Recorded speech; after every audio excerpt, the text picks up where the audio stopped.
తర్వాత గురుగారు చక్రవర్తి గారి దగ్గర చక్రవర్తి ఎలా జాయిన్ అయ్యంటే మా అన్నయ్యలు అక్కడ వాయిస్తుంటారు రికార్డింగ్. నేను వెళ్ళి వీళ్ళని పికప్ చేసుకుని రావాలి కారులో. నేను డ్రైవింగ్ చేసేవాడిని, కొంచెం డ్రైవర్ పనులు ఇంట్లో అని పని పాట లేదుగా, ఏదో పనులు నేను వెళ్ళి ఇన్స్ట్రుమెంట్స్ మోయటం, అన్నయ్యలన్నీ కారులో పెట్టి మళ్ళీ నేను డ్రైవ్ చేసిన ఇంటికి రావటం. ఇలా కూడా మా అన్నయ్య చూసారు చక్రవర్తి గారు చూసి, ఎరా వీడు ఏం చేస్తున్నాడు అని. ఏం చేస్తాడు వీడు ఊరు పోరకటం ఇలా కూడా రే వచ్చారా ఒకరోజు మంచి రోజు చూసి వచ్చేసి అన్నాడు. ఏం చేస్తున్నాడు, గిటార్ వాయిస్తున్నా అన్నాను. చక్రవర్తి గారు మంచి రోజు చూసి వచ్చేసాను. కరెక్ట్గా ఇంటికి మా అమ్మ నాన్నగారు ఆశీస్సులు తీసుకొని గిటార్ తీసుకొని ఆటో ఎక్కా, అంతే. అక్కడ నుండి స్టార్ట్ అయిపోయింది. ఓకే, అక్కడ నుండి గురుగారితో దాదాపు ఒక 8 years చక్రవర్తి గారితో. 8 years గిటార్ కంపోజింగ్లో గిటారిస్ట్గా. అక్కడ నుండి ఎంతవరకు వెళ్ళానంటే, అంటే కొన్ని బ్యాక్గ్రౌండ్ స్కోర్స్ చేయటం సొంతంగా. ఆయన ఇచ్చేవాడు. ఓకే, ఈ రీల్ నువ్వు కంపోజ్ చేయి. ఇప్పుడు హెవీ రీల్స్ వచ్చింది అనుకో, నేను కూడా అడిగేవాడు, అన్నయ్య ఈ రీల్ నేను కంపోజ్ చేస్తాను అంటే రీరికార్డింగ్స్ టైంలో. ఇలా సాంగ్స్కి బ్యాక్గ్రౌండ్స్ కూడా, రై ఈ సాంగ్ నువ్వు బ్యాక్గ్రౌండ్ వేసి ఆ స్టేజ్కి నేను ఎదిగా. ఓ గ్రేట్. ఆయన ఎంకరేజ్మెంట్ తోటి, అదే ఆయన ఆశిస్సు లేదు. అక్కడ నుండి ఎన్నో నేర్చుకున్నాను ఆయన దగ్గర. ఓకే, చక్రవర్తి గారు నాకు మెయిన్ గురు. సార్ నేను ఇంకొక విచిత్రమైన డౌట్.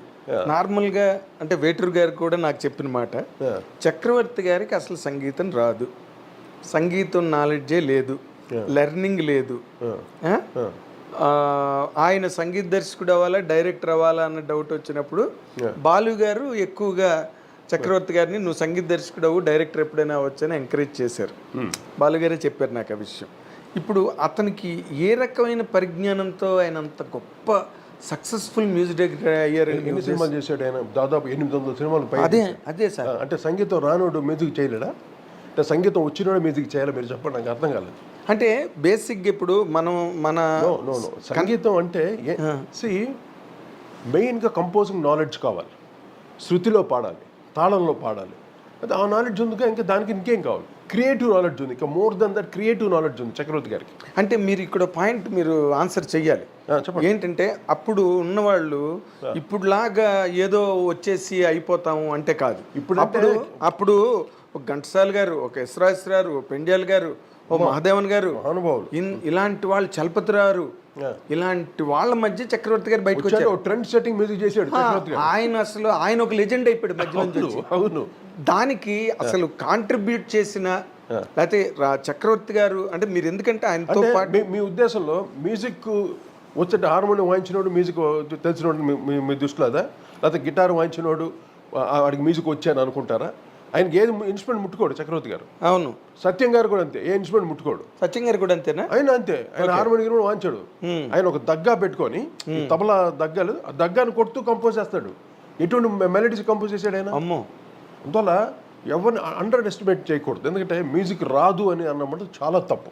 ఓకే, నేను స్వతహాగా అక్కడ నా గురువు దగ్గర ఉన్నాను నేను. ఆయన ఒక పేపర్లో పెట్టగానే రాసి, వేటూరు గారు రాసిన, వీటూరు గారు రాసిన, ఆత్రేయ గారు రాసి ఇలా పెడితే విత్ ఇన్ మినిట్స్ పాట అయిపోద్ది. ఒకటే ట్యూన్ కొడతాడు, అంత క్యాచీగా ఉంటుంది సాంగ్. ఆ నాలెడ్జ్ ఎక్కడ నుండి వచ్చిందంటారు? అదే నేను ఆయన రాగాలు తెలియదు. ఆయన కొన్ని రాగాలు కొన్ని మనసులో పెట్టుకుంటాడు, దాంతో చేస్తాడు. పైగా హిందీ సాంగ్స్ ఇన్స్పిరేషన్తో చేయడు. అది నాకు తెలుసు. ఆయన అన్ని ఒరిజినల్ ట్యూన్స్. ఆయన సత్యం గారు అన్న కొద్దిగా ఆయన ఇన్స్పిరేషన్ తోటి కొంచెం మదన్ మోహన్ గారిది, అందరిది, అవును, ఎస్డి బర్మన్ గారిది, ఆర్డి బర్మన్ గారిది కొంచెం ఆయన తీసుకొని చేస్తాడు. సత్యం గారికి హిందీ పాటల్లో ఎన్సైక్లోపీడియా ఆయన. అవును, ఏ మిడ్-నైట్ 30 లేపు అడిగినా ఏ పాటను పాడతాడు. ఎస్, చక్రవర్తి గారు హిందీ అసలు ఇన్ఫ్లుయెన్స్ ఉండదు, లేదు, అన్ని ఒరిజినల్ ట్యూన్స్. ఒరిజినల్ చేసుకో. శారద అసలు చీకటి వెలుగులు, మల్లెపువ్వు, ఎటువంటి మ్యూజికల్స్. అయ్యో బాక్స్ ఆఫీస్ మ్యూజికల్స్ అన్ని. అసలు అంటే మ్యూజిక్ రానోడు చేశాడు అయ్యింది. అదే నాకు అదే తప్పు, అదే వీళ్ళకి తెలీదు. ఆయనలో ఉన్న నాలెడ్జ్ బయట వాళ్ళకి చూపించుకోడు. ఆయన ఈస్ అల్టిమేట్ కంపోజర్ తెలుసా, మోర్ క్రియేటివ్ కంపోజర్. మీకు ఆ రోజుల్లో ఒక రుద్రవీణ అని ఉండేది, గోటు వాద్యం లాగా. ఆ వీణతో ఒక సినిమా మొత్తం రికార్డింగ్ చేసాడండి. ఎవరిది? యు విశ్వేశ్వరరావు గారిది సినిమా మార్పు తీర్పు ఓర్పులు అని వచ్చేది. ఆయన తీర్పు అనే సినిమాకి ఏదో జస్ట్ ఒక రుద్రవీణతోటి ఎక్స్పెరిమెంట్స్ ఆ రోజులో చేశాడు చక్రవర్తి గారు. ఎవరు ఇళయరాజా చేయలేదు, ఎవ్వడూ చేయలే. చక్రవర్తి గారు అంత ఎక్స్పెరిమెంటల్ కంపోజర్, చాలా హైలీ నాలెడ్జ్ కంపోజర్. ఆయన చూస్తే అందరూ వీడికి మ్యూజిక్ రాదు అనుకుంటారు. అంటే స్వరాలు చెప్తేనే మ్యూజిక్, సోలార్ రాని మ్యూజిక్ తెలియదు అడిగి చెప్తా. అదే ఇప్పుడు మీరు చెప్పిన దాని ప్రకారం అంటే వేటూరు గారు అన్నారు నాతో ఒక ఇన్స్పిరేషన్తో అయిన మ్యూజిక్ డైరెక్టర్ చక్రవర్తి. ఎందుకంటే వెంకటూరు గారికి ఎందుకు ఆయన మీద కోపం అయి ఉండొచ్చు, ఎందుకంటే ప్రతి పల్లవి లిరిక్ ఆయనే ఇచ్చేస్తాడు, చక్రవర్తి గారు ఇస్తాడు. అవునావా? నేనే సాక్షి దానికి. ప్రతి పాట ఆయన చేసిన ప్రతి పాట ఆల్మోస్ట్ ఆల్ పల్లవి చక్రవర్తి గారిది. అంతేనా? ఓపెనింగ్ బర్డ్స్ పుట్టింటోళ్ళు తరిమేశారు జింక్ చిక్కిన్ ఆ కుచ్చాటు పిందెడిసే ఎన్ని. ఇంకా తర్వాత ప్రేమాభిషేకంలో తిరుపతికి వస్తాను ఏదో పాట ఇది, కోటప్ప కొండకు వస్తానని మొక్కుకున్న, అది దేవి మౌనమా, అది అన్ని పల్లవులు ఓపెనింగ్ ఆయన లిరిక్స్ ఇచ్చేవాడు. ఒక దేవత గుడిలో సాంగ్ ఒకటి, అది మేబీ అయి ఉండొచ్చు. అది కూడా రోజా, ఇది మన వేటగాడు సినిమాలో జాబిలితో చెప్పన ఓపెనింగ్ లిరిక్ అయింది. ఓకే, ఇట్లాగా ఆ నాలెడ్జ్ ఎక్కువ ఆయనకి.